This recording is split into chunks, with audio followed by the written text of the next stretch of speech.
Ang daming nagtatanong ba kung ano daw ang ambag ko sa paghuhuli sa mga malalaking isda ng Tatay Do. Bago ko sagutin yan ay ipakilala ko muna ang sarili ko. Hi, ako nga pala si Sachiboy, ang mangingisdog ng Davao Oriental. May 7 anak, may magandang partner na unemployed. So ano ba ang ambag ko? Ang ambag ko po ay ang pagiging cute at charming ko. Hindi manggod matiis na Tatay Do ang pagiging cute at charming ko. Kaya pagkatapos na niyang gawin ang bangka niya, di siya talaga dalawang isip na pangalan ko talaga ang gilagay. Mahal naman kami lahat ni Tatay Do. Mas mahal niya nang talaga ako. Paborito niya kasi ako. Naawa kasi siya sa akin pag humaharap sa kanya ba habang kumakain tapos tumutulo yung laway ko. Sino ba naman ang hindi maawa sa mukha na ito? Kaya naging inspirasyon talaga ako ni Tatay Do ba na manghuli talaga ng tuna dahil gustong gusto ko ng fried tuna. May mga comment pala kung sinasama ba daw ako ni Tatay Do sa laot, kung ginagawa ba daw akong pain. Grabe naman kayo, uy. Mukha ba akong pain?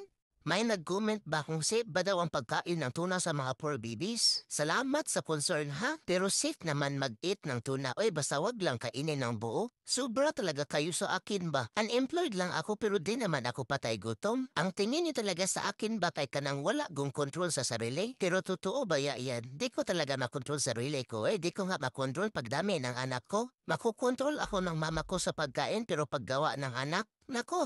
Kapon lang ang makakapigil sa akin. Pero seryoso ba? Sometimes lang naman ako binibigyan ng tuna kasi binibenta man ng Nanay Tina ko. Si Nanay Tina pala yung asawa ni Tatay Do. Kasi kung si Tatay Do lang, naku, ipapahiwa niya lahat dahil ipapakain niya daw sa akin araw-araw. Pero yung mama ko man talaga ang nagmumonitor sa pagbibigay sa akin ng tuna. Nakakainis nga dahil hanggang isopagos ko lang yung tuna Yung meals ko talaga ay chimkin, meat at vegetables. Pag ako lagi hindi napakainin ng tuna, ako na talaga yung pupunta sa laot.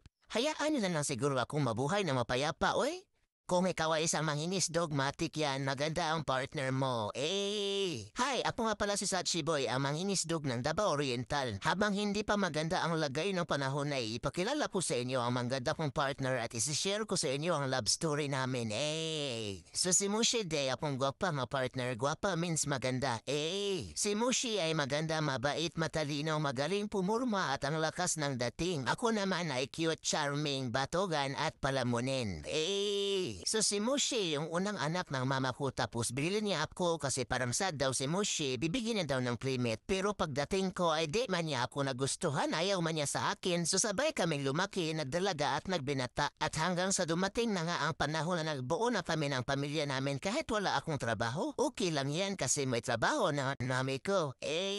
Sa una talaga ba ay di ko talaga matanggap ang mga unang anak ko dahil akala ko talaga binili ni mami yung 3 puppies. Nagising na lang kasi ako na may nag-iyak-iyak na tapos akala ko lang naman talaga nabusog si Mushi for almost 2 months. Sanang wala lang talaga akong paki. So ayun, happy lang din naman ako dahil nagka-playmate ako ng 3 boys. After 6 months ay nasundan agad ba ng 4 na girls tapos ayaw talaga ni ma'am na mag-anak ulit kami kasi last na daw yung 3 boys. Hiniwalay-hiwalay pa kami ng kwarto ni Mushi at bantay sarado kami ba tapos ipapakapon man sana ako ng mama ko pero naunahan ko man siya. Nalingat man siya saglit pagbalik niya naglap na kami Kaya wala na lang talaga siyang choice. Lula na naman siya ng 4 na girls. At syempre siya ang mag-aalaga. Galing ko diba? 3 boys at 4 na girls. Yung mga girls pala ay nirehom lahat ng mamit ko baka kasi majog-jog ko daw at ng 2 boys ko. Actually, nakapon na ako guys. Yung 2 boys na lang ay hindi dahil wala pa silang bitlog. Mag-update lang yung mama ko sa kapon. Sure ko kaya abangan nyo na lang.